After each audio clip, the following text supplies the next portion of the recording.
Mengacu ilmu mitologi, kecocokan bentuk Semar dengan ibu kota baru di Pulau Kalimantan bisa menjadi suatu pertanda alam. Semar bersumpah akan kembali setelah 500 tahun untuk menjadi penasehat atau ksatria Nusantara. Wacana pemindahan ibu kota sendiri sudah ada sejak era Soekarno, dan baru terwujud saat ini. Apakah berarti Semar telah menampakkan wujudnya, menimbang banyaknya huru-hara yang terjadi di negeri ini belakangan? Lantas, seperti apakah sejatinya kisah Sabdo Palon atau Semar, dan kaitannya dengan pemindahan ibu kota tersebut? Mari kita simak ulasan selengkapnya, hanya di Radius Terkini.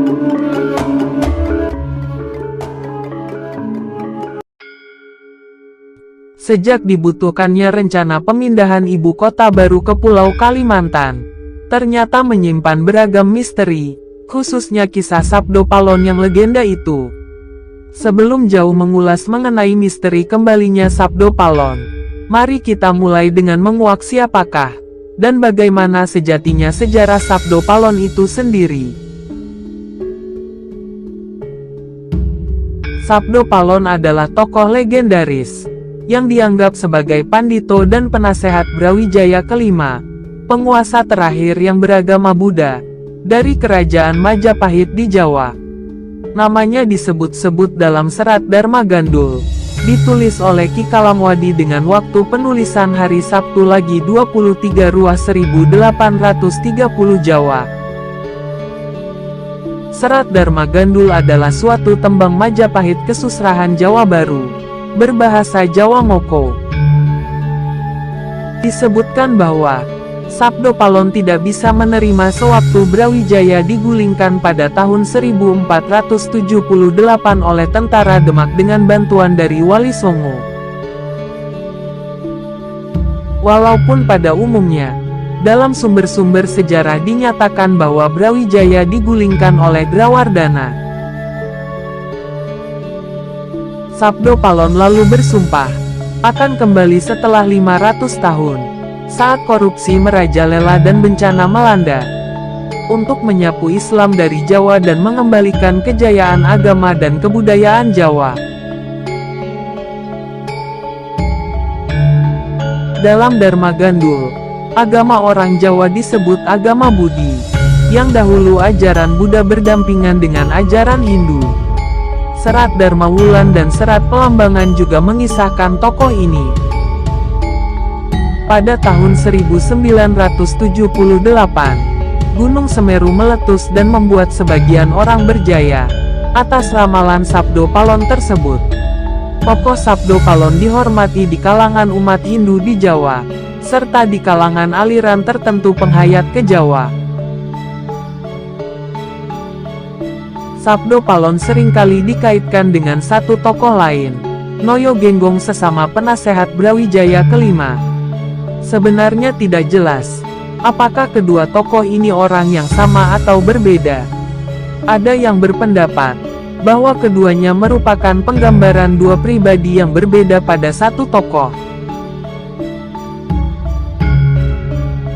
Saat ini petua atau ajaran Sabdo Palon dijadikan sebuah kitab yang menceritakan sejarah asal mula Kabupaten Pati, dalam bentuk sastra babat yang berisi tentang kebaikan yang berasal dari leluhur tanah Jawa.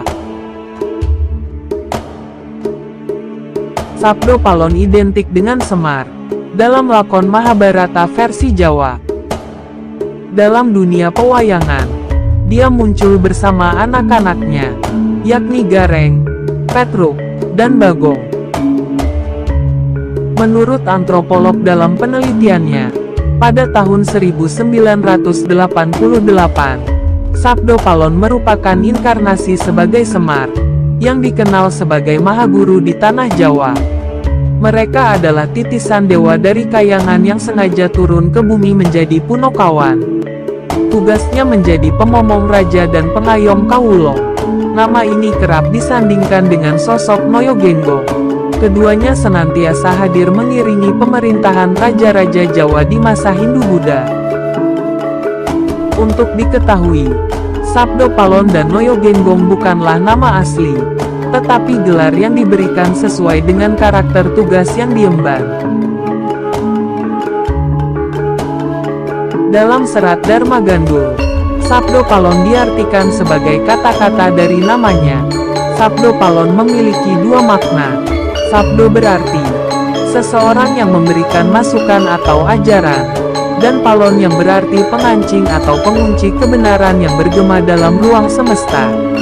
Sementara Noyo Genggong memiliki makna. Noyo berarti Nayoko atau abdi raja, dan Genggong yang bermakna pengulang-ulang suara. Noyo Genggong adalah seorang abdi yang berani mengingatkan raja secara berulang-ulang tentang kebenaran, dan berani menanggung akibatnya. Berikut kisah turun-temurun tentang sumpah kembalinya Sabdo Palon atau juga disebut dengan Semar. Pada penghujung kejayaan Kerajaan Mojopahit, bersamaan dengan berkembangnya agama Islam di Tanah Jawa, Sang Pangeran Raden Patah mendirikan Kesultanan di Demak. Raja tua terakhir Majapahit Prabu Brawijaya kelima pergi menyingkir hingga penghujung timur Pulau Jawa, Belambangan, yang sekarang dikenal dengan nama Banyuwangi, didampingi dua abdinya Sabdo Palon dan Noyo Genggong.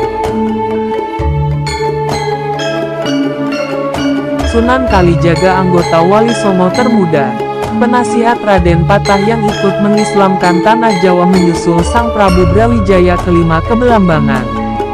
Sunan Kalijaga membujuk Sang Prabu untuk kembali ke Istana Majapahit, tetap menjadi sesepuh yang dihormati. Dialog yang alot antara Sunan Kalijaga dengan Prabu Brawijaya kelima tidak berhasil membujuk Sang Prabu untuk kembali. Namun, dalam dialog tersebut berhasil meyakinkan Prabu Brawijaya kelima untuk memeluk agama Islam. Prabu Brawijaya kelima lalu mengajak abdinya Sabdo Palon untuk ikut memeluk agama Islam. Sabdo Palon kecewa dengan Sang Prabu Brawijaya yang bersedia memeluk agama Islam. Sabdo Palon lalu menolak untuk ikut memeluk agama Islam. Dia mengingatkan Sang Prabu Brawijaya kelima bahwa dia Sabdo Palon adalah pemomong para raja di Tanah Jawa. Karena kekecewaannya melihat Prabu Brawijaya kelima yang dimomongnya terakhir ini masuk agama Islam dan menyebarkan agama Islam ke Tanah Jawa, dia memilih untuk moksa, menghilang menjadi samar, antara ada dan tidak di Tanah Jawa. Namun, sebelum menghilang, Sabdo Palon bersumpah akan kembali ke Tanah Jawa 500 tahun lagi dari saat itu. Tanah Jawa Saka dengan sang kelagoda sastra Jawa Getir Sirno hilang kertaneng bumi. Musnah hilang kemakmuran dunia yang berdepatan dengan sekitar tahun 1478 Masehi. Sabdo Palon memberitahukan tanda-tanda sosial dan tanda-tanda alam yang akan muncul di zaman kembalinya nanti.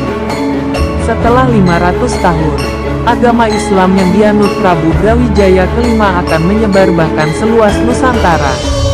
Namun, Islam hanya menjadi baju yang menempel di raga, sedangkan ajarannya sudah tidak merasuk ke dalam jiwa.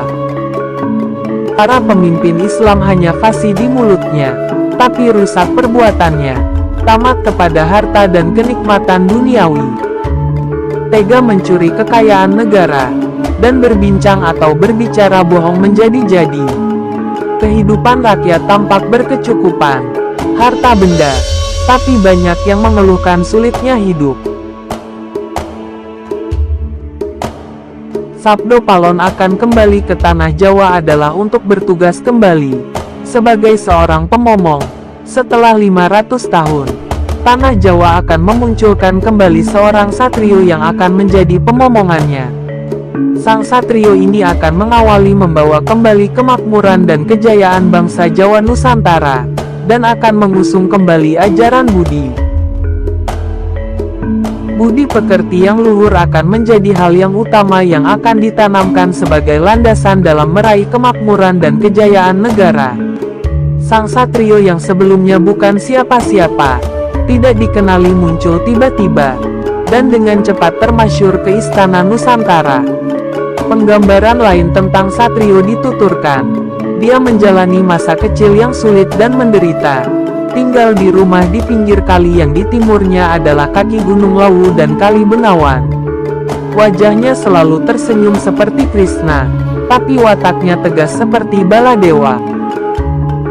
Caranya berpakaian dan berpenampilan tidak layaknya satria calon raja, tapi bersahaja seperti rakyat jelata. Kegembiraannya adalah mengurai dan menyelesaikan permasalahan rakyatnya yang dalam kesulitan. Rakyat lama menunggu dan mencari sosok Satrio tersebut.